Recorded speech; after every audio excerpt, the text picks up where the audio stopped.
Today is September 11th, 2010, and before I get into the body of what I have to say today, I'd like to first take a moment of silence to remember those people who lost their lives on this day 9 years ago.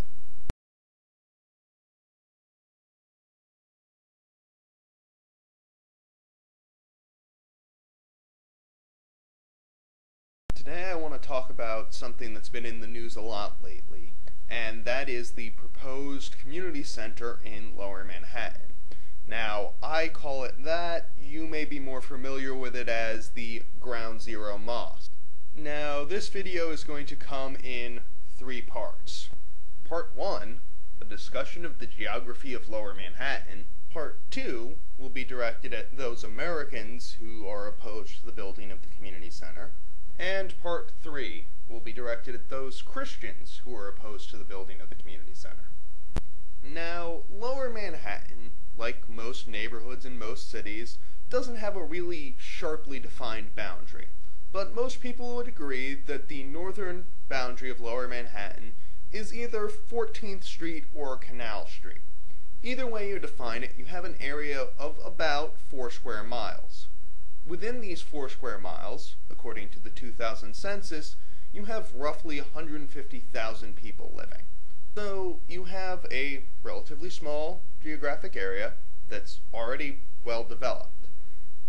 And you have this disused commercial space that used to be a Burlington coat factory.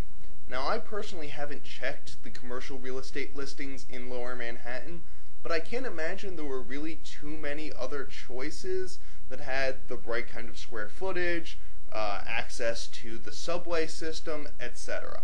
So while some people may not like the exact location of the proposed community center, they didn't really have a lot of choice. It's just geography. Part 2. To those Americans who are opposed to the building of the community center. This should be a no-brainer. If your only guideline is the Constitution of the United States, absolutely they need to be allowed to build this here.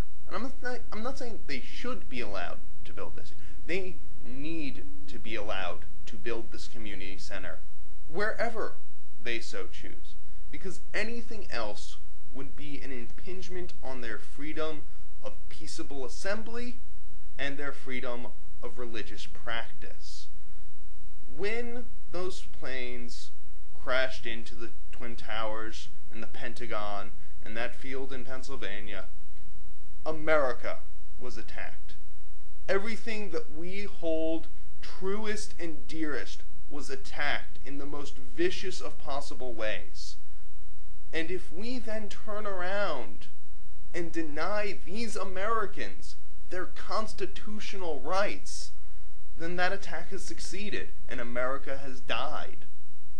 But if we are going to say that we are resilient, that we will not allow terror to shake our ideals, then we must support these American citizens in their desire to openly and freely practice their religion.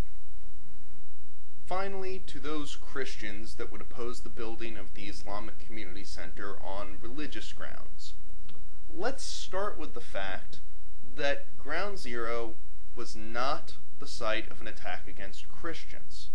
It was the site of an attack against Americans. There were Christians, of course, but there were also atheists, Jews, and Muslims who died in the attacks of September 11th, who died when the towers fell, who died as firemen and police officers trying to save others. So to try and say they can't build so close to holy ground just doesn't wash with me. Agree with me? Disagree with me? Have something more to say on the subject? Please leave it down in the comments below, and until next time, drive slow and hurry back.